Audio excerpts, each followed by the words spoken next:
Si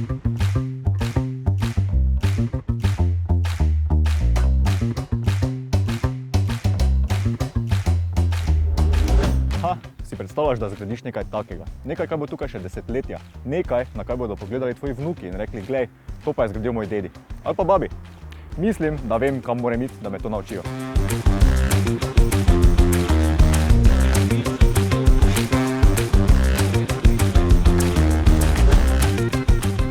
Mi zaupaš malo več o tem, kako postaneš gradbenik. Kaj sploh delate tukaj na srednji gradbeni šoli?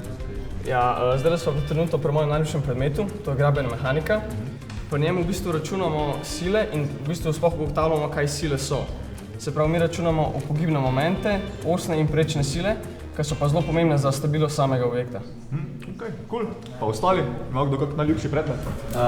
Moj najljubši predmet so pa osnove projektiranja in v bistvu pri osnovi projektiranja rišemo načrte in to je zelo zanimivo. Cool.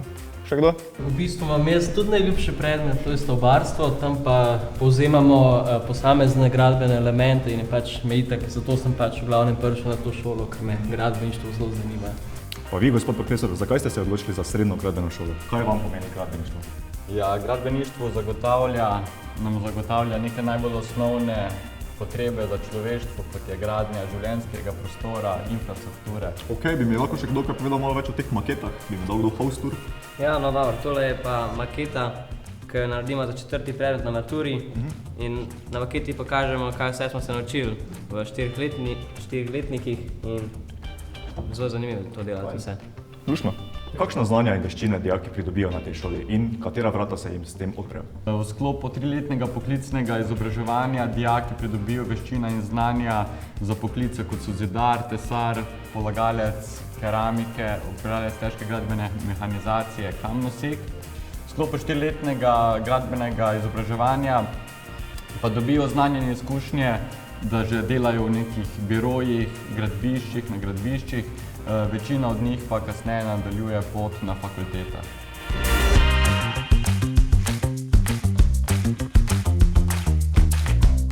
Torej, izvedeli smo par splošnih informacij o tem, kaj se dijaki naučijo na šoli. Kaj pa pri tem poklicu dejansko šteje, pa je to, kaj se naučijo na terenu. Pa mislim, da se o tem pogovarja pravkar ekipa pri mizi. Zdravo. Zdravo. Bi me zaupali malo informacij o tem, kako izgleda pri vas praksa? Mogoče za začetek pri nas na SGGO imajo dijaki obvezno prakso 2 tedna v 2. letniku, 2 tedna v 3. letniku, mi gremo pa letos v tujino. Že lani smo bili v Valenciji z Erasmus Mobility, zato da pač pridobijo nove ali pa ta prave poklicne kompetence. Torej, vidva se pripravljata na to, da greta v tujino. Že imata približno idejo, kam greta? Gremo letos v Valencijo in sicer za 3 tedne.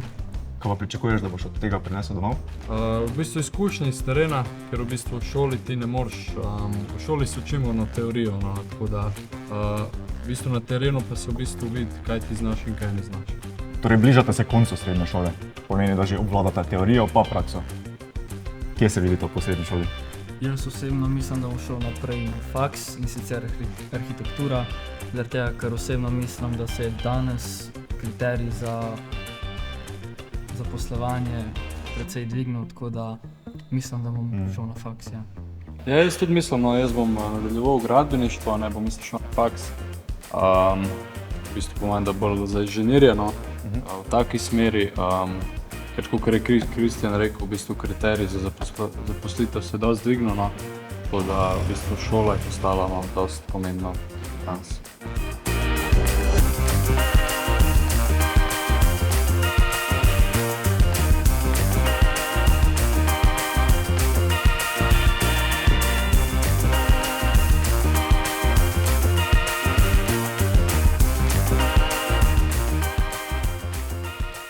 Torej, če želiš s ponosom opazovati rezultate svojega dela, ki se bodo izražali skozi prekrasne domove, pomembne stavbe in izjemne strukture, potem je gradbeništvo verjetno popoln poklic zate.